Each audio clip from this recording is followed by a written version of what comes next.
La commune de la semaine. La commune de la semaine. La commune de la semaine fait étape à Rayerswiller. Je suis en compagnie de Lucie. Bonjour Lucie. Bonjour. Et en compagnie de Pauline. Bonjour Pauline. Bonjour. Vous faites partie toutes les deux de l'association Les Chabots, association que vous avez créée.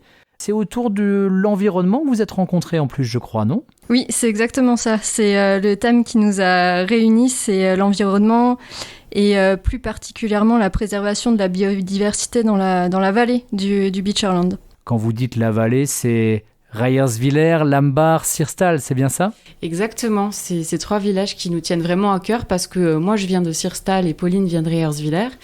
Donc voilà, ça nous tenait à cœur d'intervenir dans cette vallée et puis ensuite nous étendre un petit peu dans le pays de Beach. Les chabots, ce sont des poissons. Hein.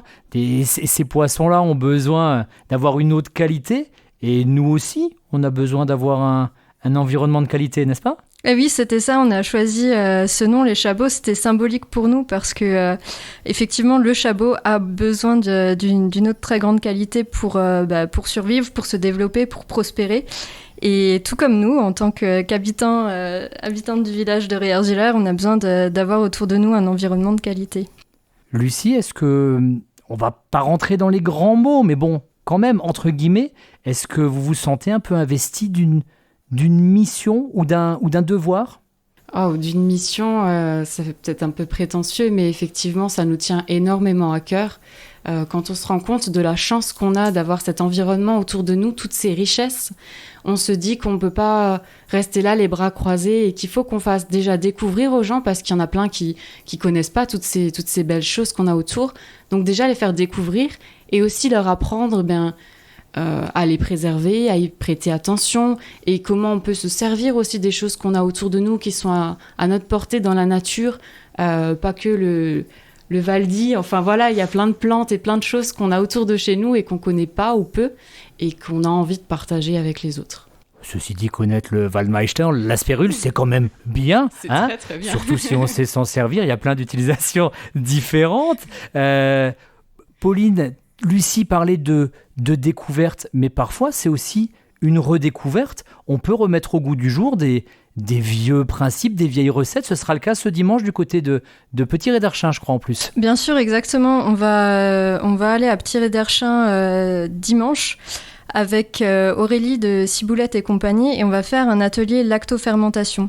Alors la lactofermentation, c'est une façon de conserver les fruits, les légumes et on sait bien que tout le monde en a besoin en ce moment avec que ce soit les mirabelles ou les légumes du jardin, les courgettes, concombres. Donc voilà, on va faire un atelier autour de ça. Et pourquoi pas aussi la choucroute en septembre. La choucroute nouvelle est là et on sera dans le thème. Oui. Lucie, vous avez du coup lancé cette association il y a moins d'un an. Comment se sont passés ces premiers mois ? Quels ont été les retours notamment des gamins qui sont venus à des ateliers cet été et puis aussi des adultes quand même. C'était vraiment très agréable, ça nous a agréablement surpris qu'il y ait autant d'intérêt de ces personnes et autant de bons retours par rapport aux ateliers qu'on fait. Malgré la situation sanitaire qui nous a un tout petit peu compliqué les choses, on a eu la chance de faire de très très beaux ateliers avec de belles personnes, de faire de belles rencontres et on a vraiment apprécié. Et juste petite anecdote, on a fait un atelier sur les abeilles dans une école maternelle et donc on leur a appris pourquoi c'était important de faire attention à l'environnement et que les abeilles étaient primordiales. Et à la fin de l'atelier, il nous a dit « Moi j'ai tout compris. Les abeilles, c'est super important parce que sans abeilles, il n'y a plus de chocolat. » Et donc voilà, des petits trucs rigolos comme ça, des petits ateliers qu'on a fait et on prend beaucoup de plaisir à faire ça.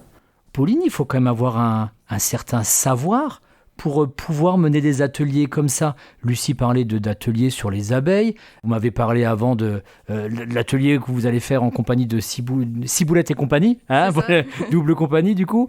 Comment ça se passe ? Vous êtes spécialisés, vous faites des recherches. Comment est-ce qu'on mène ce genre d'atelier ? Alors, on est très curieuses toutes les deux et on a participé à énormément de formations en rapport avec différents thèmes. Par exemple, moi j'ai fait une formation jardin-forêt, donc c'était vraiment autour des plantes comestibles de la forêt. Et Lucie est dans tout ce qui est apiculture, sophrologie aussi, parce qu'on fait aussi du bien-être. Donc voilà, tout ce qui est lié à la nature, au bien-être, ça nous intéresse. Donc on se forme continuellement. Et de faire des ateliers dans le village ou ailleurs, c'est l'occasion de partager ce savoir qu'on a acquis.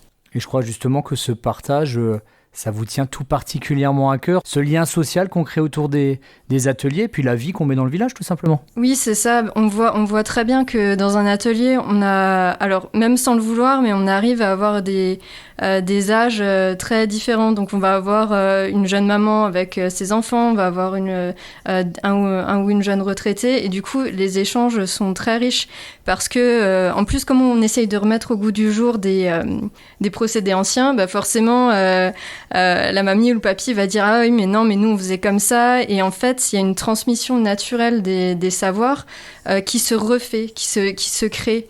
Donc c'est ça qu'on trouve très très riche. On a fait un atelier sur la faux, donc au lieu de prendre des broussailleuses à essence, on a refait un atelier sur comment on fauche à la main, et ça a intéressé beaucoup de monde. Lucie, avec l'association, vous avez un champ d'action assez large. Vous pouvez intervenir aussi bien avec des enfants, dans le cadre scolaire ou non, mais également intervenir auprès d'entreprises sur demande. Oui, tout à fait. Donc on intervient dans des écoles pour faire des ateliers qui répondent aux demandes des professeurs, ou voilà.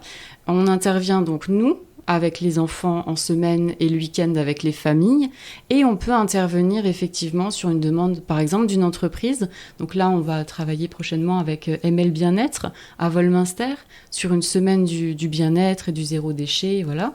Et on peut intervenir aussi pour un particulier qui aurait une demande, enfin voilà, on est très réactif et on peut répondre à pas mal de choses. Pauline, quand Lucie dit un particulier qui a une demande, ça peut être, je sais pas, là on parlait d'éducation à l'environnement, un anniversaire de gamin où on va faire des ateliers autour des plantes, ce genre de choses ? Complètement, on a déjà été contactés pour des anniversaires, et c'est quelque chose qui plaît énormément aux enfants.